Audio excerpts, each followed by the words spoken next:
Welcome back to the cryptowrld channel, everyone. My name is Josh, and right now, Bitcoin is still in the larger bearish trend, but the price is now confirming a new signal in the short term that we need to pay attention to, while Ethereum also just confirmed this signal in the short term. So I'll be talking about all of that and more later in this video, so definitely watch to the end. First of all, taking a look at the 4-day Bitcoin chart, and right now the super trend indicator on this time frame is still flashing this red signal, telling us that at least for now we're looking bearish on the larger time frames, as I've already been saying for a while now on the channel. And if we're looking at the 2-day time frame, we're still clearly within this bearish trend, which is also a descending broadening wedge pattern, forming lower highs and lower lows, which is what a bearish trend is. But of course, during this larger bearish trend, we can see short-term bullish reliefs here and there during the larger bearish trend. And as of right now, the support line for this pattern is sitting at just underneath 53,000. And the line of resistance for this pattern is sitting at just above $68,000. And with that being said, if we're taking a look at this daily Bitcoin chart over the last 1 day, the DXY has seen a very slight bounce to the upside, which in the imminent short term is a little bit of a bearish signal for Bitcoin. But ultimately, over the last few days, we've not really seen a lot of new action here in the DXY, which basically means we don't really have a lot of new information on this chart right here. So getting straight into this daily Bitcoin chart, and obviously, as I said in my last video, we recently broke below some key levels of support here in the short term. So now the next major area of support to pay attention to, at least on this chart right here, is sitting in between around 56,000 to 57,000. And now we also have a small amount of support here in the short term at around 58,000. So that's another level to look out for here in the short term as support. And as for resistance, in case we see any sort of bounce here, whether it's from 58,000 or from this lower area of support right here, if we see some sort of bounce, then I would expect resistance in between around 60 to 61,000, more resistance at around 63,000 give or take, and much more resistance at around 64,500, which is pretty much exactly where we saw a rejection from. And so those are the main levels of support and resistance that I'm currently watching here in the shorter term for Bitcoin. And if we're zooming into the shorter term, looking at the 45-minute chart, and this is also somewhat visible on the 1-hour chart as well. So just in the short term here, we do have a new bullish divergence that has recently confirmed over the last 1 day or so.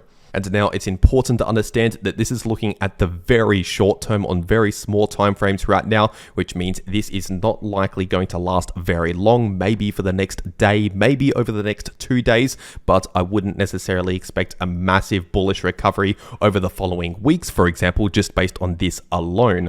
And so in case you're new to all of this, basically this bullish divergence is telling us we're most likely going to see a bit of a break or a relief from all of the bearish price action just in the short term here. Once again, over the next 1 day, possibly over the next 2 days, we're most likely going to see either a bit of a sideways consolidation, basically this type of price action just here, or potentially a slight bullish relief. This is the most likely scenario just in the short term over the next 1 to 2 days or so. And so once again, it means we should be expecting a bit of a break from all of the bearish price action. But like I said earlier, this alone is not enough of a reason to expect a massive bullish movement like that. For example, this is simply not a powerful enough signal in order to expect that. And so ultimately on these slightly larger time frames, at least for now, we're still within this larger bearish trend. But of course, over the last few days, we have seen that short-term dump during this bearish trend. But just over the next 1 to 2 days, like I just said, I now expect a bit of a relief, just a break from all of the bearish price action just in the short term over the next 1 to 2 days or so. And if you want to actually trade these moves in the price of Bitcoin or any other crypto, personally, I take just about all of my trades over on Bybit. So I'll make sure to leave a link to Bybit down below this video in the description and in the pinned comment. And if you use that link down below this video to make a Bybit account and deposit on that account, then you can get up to a $30,000 deposit bonus, but only if you use that link down below this video. And also, if you use that link, it'll take you to this page right here, which is a massive lucky draw happening right now over on on Bybit, we could potentially win up to $100,000 just by trading crypto using the link down below this video. And so if you're going to be trading crypto anyway, you might as well check this out. Once again, first link down below this video. But for whatever reason, if you cannot access Bybit or if you cannot KYC on Bybit, there's another exchange called Bitget where you don't need KYC at all. So for example, if you're in the United States or the UK, for example, you may not be able to access Bybit, but you'll be able to access Bitget. And using the link down below this video to Bitget, you can get a 5.5k deposit bonus, up to a 5.5k deposit bonus. And also using that link, you can get up to a 10% discount on all fees, 10% discount on all fees on the exchange, only if you use that link down below this video. And so once again, if you're unable to access Bybit for whatever reason, Bitget can be an alternative option, and using that link, you can claim a bunch of extra bonuses and benefits. But with that being said, taking a quick look at the Bitcoin liquidation heat map, and obviously just a couple of days ago here, we liquidated a lot of positions to the downside. But with that being said, we don't really have a lot of major liquidity levels, at least for now here in the short term. We do have a small amount of liquidity at around 57,500 to 57.8k. And we also have a small amount of liquidity at around 62,500 to 63,000. And other than those levels right there, we do have a little bit more liquidity at around 65.3k to 65,500. But with that being said, besides those levels, we don't really have any significant levels of liquidity on this liquidation heat map, at least as of right now, just in the short term. And with that being said, taking a look at Ethereum on the 3-day time frame, and obviously over the last few days, we've seen that perfect rejection from this strong resistance here in the short term at around 2.8k. So once again, 2.8k is still the strong resistance to pay attention to. And as of right now, when it comes to the larger trend at play, at least for now, we're still within this larger bearish trend, forming lower highs and lower lows, which is what a bearish trend is. But remember, even during a bearish trend, we can see the occasional bullish relief or pump back to the upside here and there, even during a bearish trend. And during this bearish trend, at least in the shorter term, we're basically still within a bit of a sideways consolidation, basically in between around 2450 to 2.5k as the support, and once again 2.8k as the resistance. And now if we see a continued break to the downside here, well below 2,500, and basically continue the larger bearish trend with another leg to the downside here, then in that case, we have this major area of support based on the golden pocket and also previous support sitting in between around 2150 to 2.2k, acting as strong support.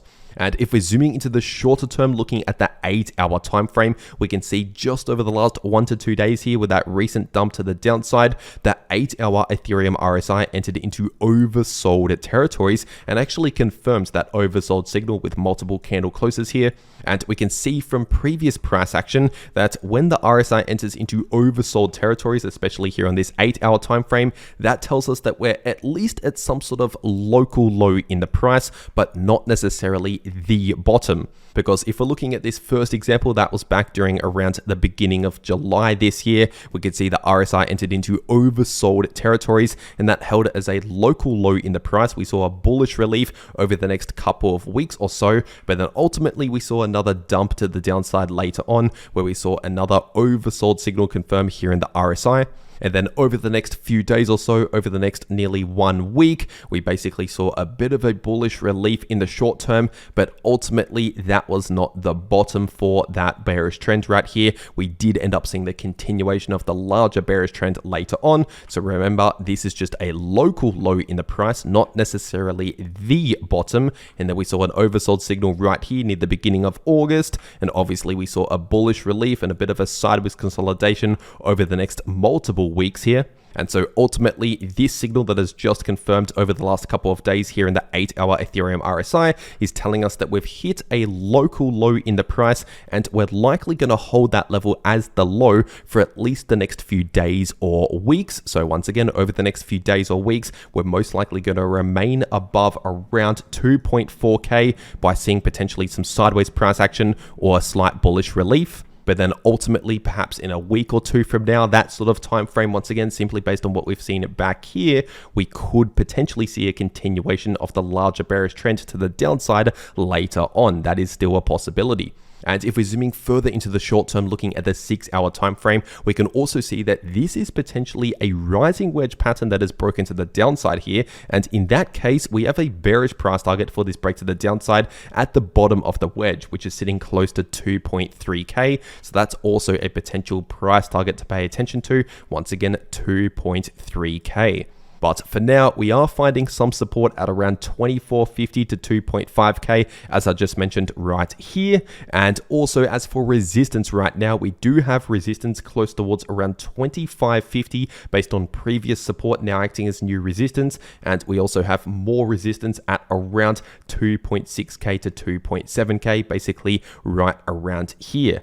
And so to sum it all up, the situation right now is that, at least for now, we're within a bearish trend with momentum pointing in the bearish direction. But just in the short term, due to signals like this oversold signal here in the RSI, we're likely going to see a bit of a break during this bearish trend. But ultimately, we're still within the bearish trend, which, remember, can contain the occasional break from the trend during the trend.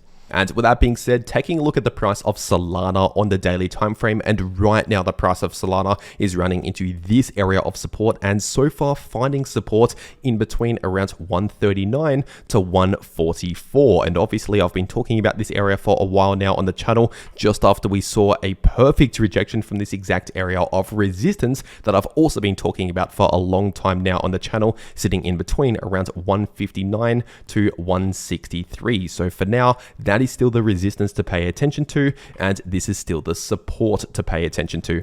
But if we end up seeing a confirmed break to the downside here, basically below this previous low at around 139 based on the candle closes, if we start breaking to the downside here, and especially if we see candle closes below 139, then in that case, we could potentially drop all the way back down towards this price range, acting as major support, sitting in between 120 to 128. And so that is the area that I'll be looking out for next if we first see a break below 139, which at least for now has not happened. But ultimately, the larger trend as of right now for Solana is ultimately a neutral trend, because we're seeing relatively horizontal highs and relatively horizontal lows, which is basically a massive sideways price range. But obviously during this larger sideways price range, we can see short-term bullish moves and short-term bearish moves. And once again, if you want to trade these moves in the price of any crypto, check out those links down below this video to claim those extra bonuses. And if you want to actually know how to trade crypto, no matter if the price is bullish,